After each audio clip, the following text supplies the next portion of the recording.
Amari Ndak Seck, le résistant contre la conquête coloniale 1871-1875. La raison de cet engagement combattant est un appel d'Amadou Madiu, son maître, victime d'une double provocation.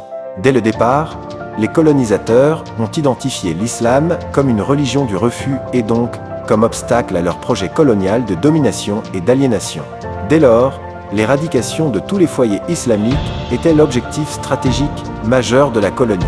C'est donc dans ce cadre qu'ils ont identifié Wuro Madiu comme foyer musulman subversif dont le fondateur a déjà eu maille à pâtir avec les Français. Ils envoyèrent une première mission pour détruire Wuro Madiu le 28 juin 1869. Elle était conduite par le capitaine de frégate Vallon.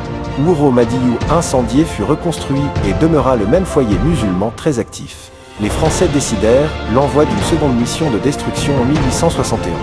Cette fois, elle était conduite par l'âme Toro Samba Oumou Ané, chef de la province du Toro, fidèle allié des Français. Wuro Madiu fut de nouveau saccagé, et il y eut même tentation de profanation du tombeau de Madiu. C'est dans la préparation de la riposte à la provocation de l'âme Toro qu'Amadou Madiu fit appel à Amadou Ndak. Il vida Tiénaba Kajor de tous ses habitants, élèves, parents et voisins et partit en exil auprès d'Amadou Madiu. Il a été de tous les combats contre les Français ou leurs alliés Sédo entre 1871 et 1875.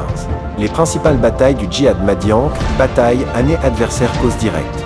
Risso 1869 Français incendie de Wuro Madiu par Vallon. Wuro Madiu 1869 Français attaque française. Cotogne 1869 Français, prince du Wallo attaque par une coalition à l'instigation des Français. Yan 1870 Bakantam Xarij alors exécution de la mission diplomatique envoyée au Burba. Nyakiwi 1871 Lame Toro embuscade de Lame Toro. Anyam 1871 Lame Toro expédition de Lame Toro contre Wuro Madiu.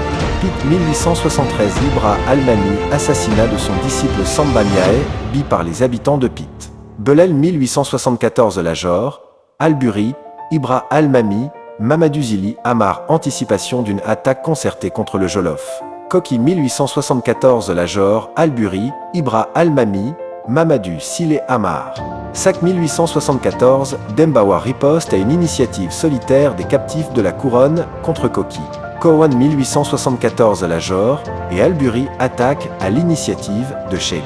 Samba Sajo 1875 Français, Lajor, Alburi, Ibra Almami, Mamadou Sile Amar, attaque des troupes françaises et coalisées contre Koki. Le caractère exceptionnel de Samba Sajo est lié au fait que c'est un moment de transmission d'héritage en deux étapes, une transmission ésotérique qui eut lieu la veille de Samba Sajo à la faveur d'un aparté entre Amari Ndak et Sheikhs. Il se faisait face, assis à terre genou contre genou.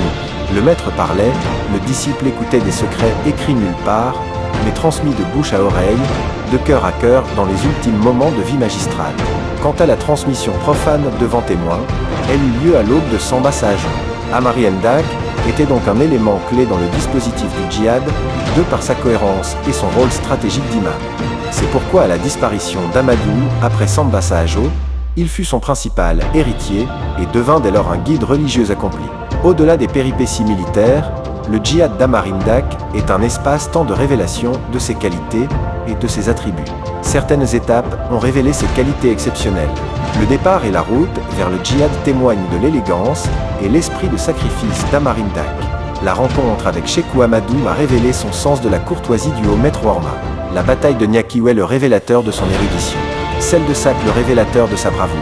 Koawan a révélé son appartenance au cercle des glaives d'Allah. Samba Sajo, son statut de dépositaire de l'héritage madianké.